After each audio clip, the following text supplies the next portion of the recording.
కూటమి ప్రభుత్వంపై మాజీ మంత్రి అంబటి రాంబాబు తీవ్రస్థాయిలో మండిపడ్డారు. రాష్ట్రంలో వైసీపీ నాయకులను టార్గెట్ చేస్తూ పోలీసులు తప్పుడు కేసులు బనాయించి బెయిలు రాకుండా కుట్ర పన్నుతున్నారని ఆయన ఆరోపించారు. మాజీ ఎమ్మెల్యే ముస్తఫా అరెస్టును ఖండించిన అంబటి రాంబాబు పార్టీ నాయకులెవరూ పారిపోవాల్సిన అవసరం లేదని, 2 నెలలు జైల్లో ఉండేందుకైనా సిద్ధంగా ఉండాలని పిలుపునిచ్చారు.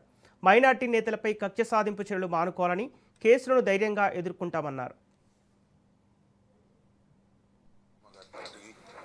మాజీ ఎమ్మెల్యే గారు కాబట్టి మా ప్రయత్నాలు మేము మా కుటుంబంతో కలిసి చేస్తాం. నాకు అర్థం కాని అంశం ఏంటంటే గుజరాత్ వెళ్ళి పట్టుకురావాల్సిన అవసరం ఏంటో నాకు అర్థం కాల.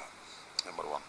రెండవది, మేము ఇచ్చిన కంప్లైంట్స్ ఏవి కూడా రిజిస్టర్ కావడం లేదు పోలీసులు. నిన్ననే ఎవరో ఒక ఆయన మన గుంటూరులో పార్టీకి సంబంధం లేదు, ఆయన కూడా కిడ్నాప్ నన్ను చేయడానికి ప్రయత్నం చేశారని ఒక కంప్లైంట్ ఇస్తే దాని మీద కూడా యాక్షన్ ఏమి తీసుకోలేదు.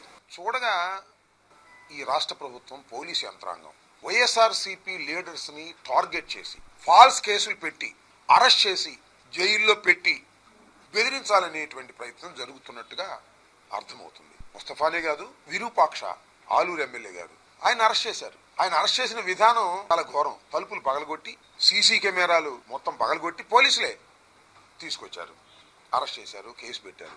అంటే ఎవరినైనా అరెస్ట్ చేస్తే బెయిల్ రాకోకుండా ఉండే కేసులు పెట్టాలి అనేటువంటి కుట్ర ప్రభుత్వం పోలీసులు చేస్తున్నారు. అది ఇక్కడ బాధాకరమైన అంశం. వైఎస్ఆర్ కాంగ్రెస్ పార్టీ నాయకుల మీద హెరాస్మెంట్ చేసేటటువంటి కార్యక్రమం చేస్తున్నారు. అయినా భయపడం, ఎదుర్కొంటాం. న్యాయస్థానాలు ఉన్నాయి. నేను ఇవాళ పిలుపునిస్తున్నా, మా వైఎస్ఆర్ కాంగ్రెస్ పార్టీ నాయకులందరూ అవసరమైతే 2 నెలలు జైల్లో ఉండడానికి సిద్ధంగా ఉన్నాను. ఏం చేస్తారో చూద్దాం.